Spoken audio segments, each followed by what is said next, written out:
Good morning. So first of all ఒక 1 year back అనుకుంటా, 1.5 year back ETV win అనే ఒక యాప్ పెట్టినప్పుడు నేను ఒకసారి ఊరికి వెళ్ళి చూసి అసలు ఈటీవీ విన్ యాప్ ఎలా ఉంటుందని చూస్తే చిన్నప్పటి నుంచి నేను చూసిన సినిమాలు అసలు పెద్ద సినిమాల లిస్ట్ ఉంది. సో నెట్ఫ్లిక్స్లు, అమెజాన్లు అసలు మొత్తం కాంపిటేటివ్ వరల్డ్ కదా.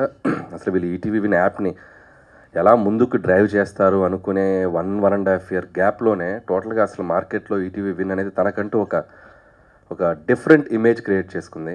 అండ్ దీంట్లో అందరూ ఒకసారి గమనించదగ్గ విషయం ఏంటంటే that is only healthy content అంటే కుటుంబంతో సహా అందరం కూర్చొని, పసిపిల్లలైనా చిన్నపిల్లలైనా అందరం కూర్చొని చూసే కంటెంట్స్ కనపడుతున్నాయి.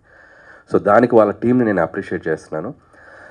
అండ్ అలాగే ఇప్పుడు ఈ కొత్త ఐడియా కథాసుధ అంటే కథ మాత్రమే చెప్పేటువంటి ఒక ప్లాట్ఫామ్.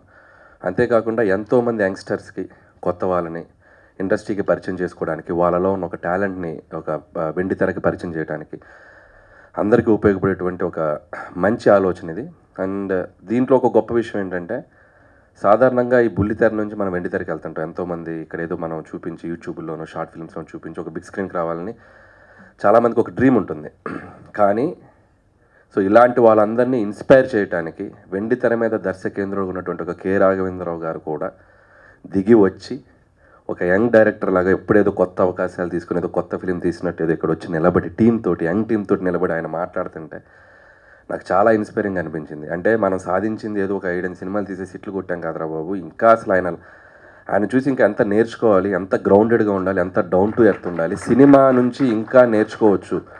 అంటే ఒక సినిమా హిట్ రాగానే నాకు అంతా తెలిసిపోవటం కాదు, సినిమా అనేది ఎవ్రీడే ఒక లెసన్ మనకు కొత్తగా పరిచయం అవుతూ ఉంటుంది. యంగ్స్టర్తో పోటీ పడాలి, ఇంకా నేను ఏదో ప్రూవ్ చేసుకోవాలని చెప్పి ఆయన తప్పనకి నిజంగా హ్యాట్స్ ఆఫ్ గురువు గారు, హ్యాట్స్ ఆఫ్. అండ్ అలాగే ఇందాక రాఘవేంద్ర గారితో నేను కింద కూర్చున్నప్పుడు ఒక మాట అన్నాను, 20 నిమిషాల్లో కథ చెప్పొచ్చా అని. మన మచ్చరావు గారు అన్నట్టు నిజంగా కథ 20 నిమిషాలే ఉంటుంది. సో జనరల్గా ఒక సేయింగ్ ఉంది, కథని ఒక లైన్లో చెప్పగలిగితే, కథని ఒక వాక్యంలో చెప్పగలిగితే అది అర్థమైతే ఆ సినిమా పెద్ద హిట్. అంటే ఎంత షార్ట్గా చెప్పినా ఆ సినిమా అంత డెప్త్ మనకు అర్థమయ్యగలిగిందంటే అది అంత పెద్ద హిట్. ఫర్ ఎగ్జాంపుల్ ఒక పెళ్లి సందడి గురించి చెప్పాలంటే, కళలోకి వచ్చిన ఒక స్వప్న సుందరిని ఎలా ప్రేమించి పెళ్లి చేసుకున్నాడు, సింపుల్.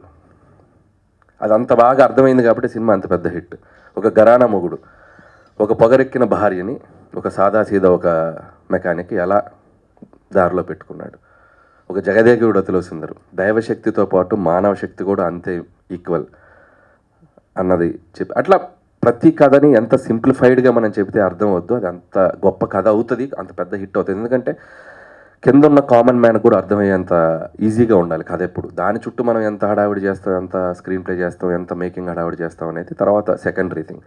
సో అలా ఒక 20 నిమిషాల్లో ఒక బ్యూటిఫుల్గా ఇంతమంది కొత్త వాళ్ళు, ఆర్టిస్టులు, టెక్నీషియన్స్, వాళ్ళందరినీ ఎంకరేజ్ చేయడానికి వచ్చి ఎక్స్పీరియన్స్ డైరెక్టర్స్, మా గురువుగారు లాంటి వాళ్ళు, అండ్ సతీష్ వేగ్నేష్ గారు, అలాగే యంగ్ ఆర్టిస్టులు, వీళ్ళందరితో పాటు భరణి గారు లాంటి ఒక లెజెండరీ యాక్టర్స్, వీళ్ళందరూ కూడా ముందుకు వచ్చి ఈ ప్లాట్ఫామ్ని ఎంకరేజ్ చేయడానికి వస్తున్నారు. అండ్ బాలాదిత్య, అండ్ తను ఎన్నో ఏళ్ళ నుంచి ఉన్నారు ఇక్కడ ఇండస్ట్రీలో, తను ఇలా మన సోనియా సింగ్, ఇంకా అప్కమింగ్ ఆర్టిస్టులు అందరూ. సో అందరికీ నా పేరున నేను విషెస్ చెప్తున్నాను. సో డెఫినెట్గా మీ డ్రీమ్స్ అన్నీ నిజమవ్వాలి. అండ్ ఈ ప్లాట్ఫామ్ నుంచి మళ్ళీ మీరు ఇంకో 10 మంది డైరెక్టర్ ఇన్స్పైర్ అయ్యే స్థాయికి ఎదగాలి, మీరు వెండి తెరకి రావాలి, మీరు మంచి సినిమాలు తీయాలని నేను అందరికీ నా విషెస్ చెప్తున్నాను.